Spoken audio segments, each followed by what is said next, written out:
Welcome to the Couch Duo. I'm Chris. I'm Alex. And we are the Couch Duo.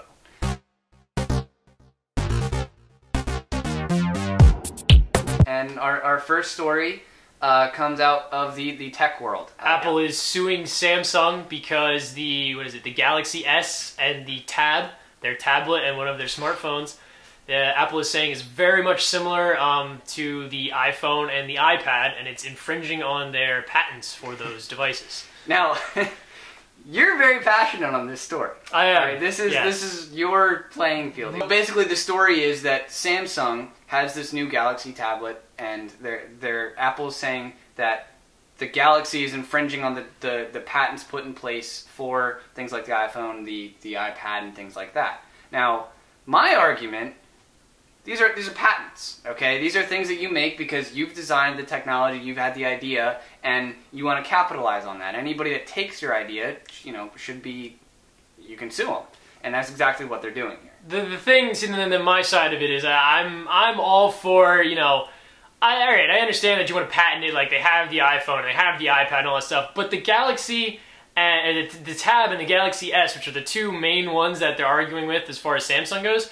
The iPad is gigantic as compared to the Tab. Yes, they're similar, but I mean, how are you going to make a tablet that's not similar to a tablet? I mean, there's really only one. Well, structure. But the iPad defined a category. The iPad said, "This is what Apple thinks it defines everything." Apple defined the computer. It's called a post-PC product because it's going beyond the PC, and the Galaxy is kind of just following that. They're saying, "Well, I think that's pretty cool. Let's make our own." Yeah, and they're trying to sell it based off of Apple's ideas. But the thing which is the problem. The thing is that's with everything. I mean, the guy that first made a phone didn't yell it and sue the guy that made the phone next, but made it a little bit differently. That's how you get progression. I mean, right. If Apple sues every single person, making it differently. Samsung is using the same ideas, the same structure, that's what a patent is. It's an idea.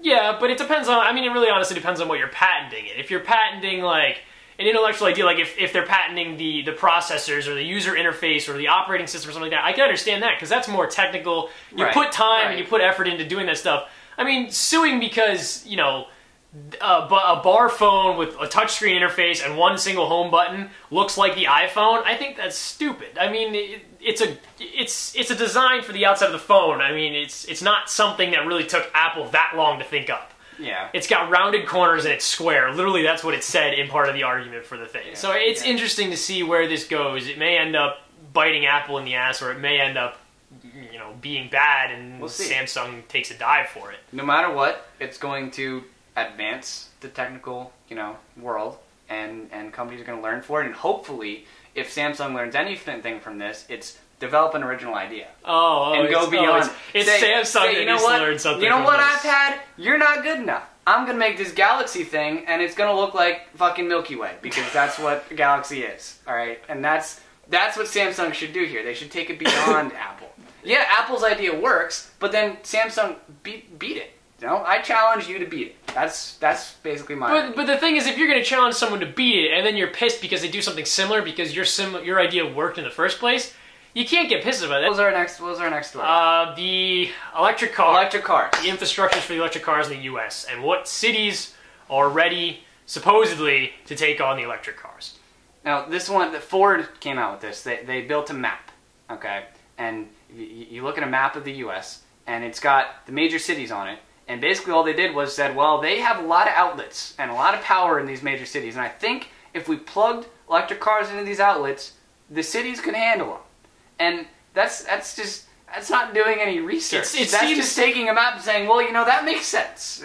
Yeah, where, it's almost as similar as if you just take, like, the map of the biggest areas that use the most electricity and just starred those. Right. That's all they did. That's all they did. It just doesn't seem like anybody at Ford or any of those places really looked at, well, if you plug in an electric car, are you really going to be putting out less pollutants when the coal factory still has to power that electric car, or you're still burning fossil fuels to provide the electricity? I think when it comes down to it, electric cars are a Band-Aid. All right? They don't solve the problem. They delay the problem, they put the problem somewhere else, but they don't solve the problem. And what you're looking at here is we're looking for alternative fuels. electricity is not an alternative fuel. It is a product of our fuels. We need to look at the hydroelectric, the wind farms. We need to look at things that will either A, create electricity for these electric cars, or B, create an engine that doesn't need electricity. That's perpetual motion device. That's all they need. They just need a perpetual motion device. That works. Done. Or hydrogen or anything like that. You know, perpetual motion. Perpetual motion. So if any of you guys can think of a perpetual motion device, send that out to Chevy or Ford. Yeah. Put it in the comments first, and then I will patent it. We'll and I will sell it to for Ford. That's fine. That's how it'll work out. Yeah, that's how that sounds good. That sounds like a plan. The last story we've got for you guys is comes from the White House. Actually, it's about the president. The president was complaining because the White House is behind in technology. He's president. He can complain. Right, he can, but it feels like it's almost unnecessary.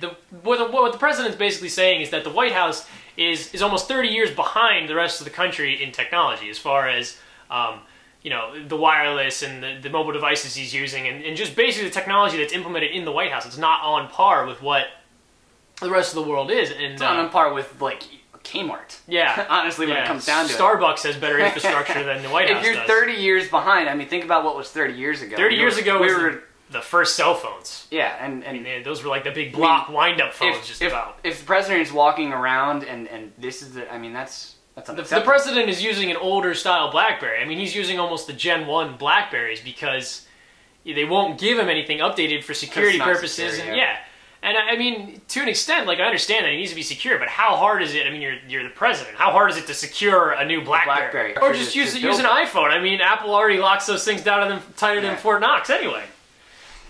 So it just seems really stupid that the pinnacle of our country, the representation of our capital, doesn't have any of this stuff. You'd think you'd walk in and the doors would be automatic. There would be voice recognition, facial scanners, secret passageways. Like, you know those movies like iRobot. Yes. When the square and wherever you are in the building, and you just say something, and it just works. Like White House, I would like a Frappuccino, and just boom, right there's your Frappuccino. Works. There should be a White House robot square thingy. That's what it needs. Yes. So my suggestion to President Obama is go to Will Smith and have him jack that shit. Because the White House needs one of those. Definitely. And if anybody can get it, Will Smith can get it. If you think of anything that the White House needs, leave it in the comments. Let us know what you guys want to see in the White House, or anything that you think, like, new tech that would be pretty cool to put in the White House, anything like that. We're definitely interested. We kind of want to see what you guys think. We know our opinions on it, but we kind of want to get, what our audience feels about this whole deal. The five of you that are watching this. Yeah. Well, the three of you that are actually watching this, and then the other two that are firsting twice at the same time. Right. But hopefully with YouTube math, we'll get like 3 views and 8,000 likes. Right, and then that'll be the next 400 comments of everybody going, how is there 500 views and only 2 likes? Yep.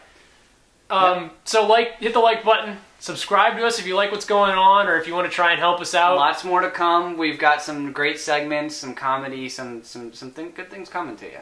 Big horror movie that we're probably going to be doing towards the latter half of this year. Not going to be on this channel, but we'll definitely link you guys to it.